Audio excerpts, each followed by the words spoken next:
Speaking of Yeah. things going on in Los Angeles, there's like 50,000 Los Angeles County employees on strike. They are striking for bigger pay, which kind of leans into the fact that, well, the government has a lot of employees.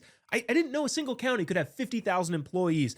Now, speaking of that media report yesterday that I was watching, they said that, well, 14 people peacefully took over the 105 freeway and blocked traffic.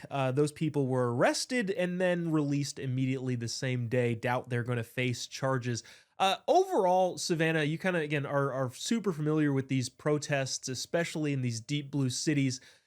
One, it's crazy that the LA County has this many people working for it, and two, the people that have been arrested for again illegally blocking traffic. Do you think anybody's going to face any sort of penalty? And ultimately, will the unions get their way with the American taxpayer dollar?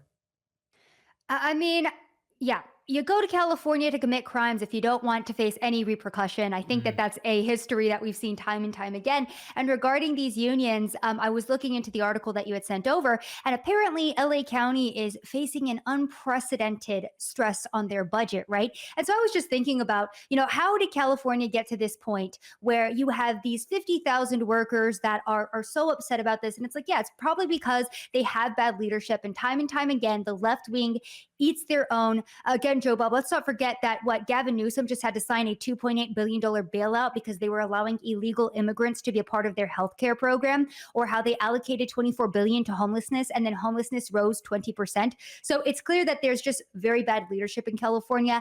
And that would make me venture to think that the unions will absolutely get their way. And the reason they're striking due to these, unprecedented budget shortfalls, that's not going to get solved anytime soon because of the leadership. Yeah, and speaking of the budget shortfalls, this I thought was pretty fascinating. Kayvon, the county is citing financial pressures because they had to settle a $4 billion lawsuit for childhood sexual assault claims and $2 billion in wildfire related costs in January 2025.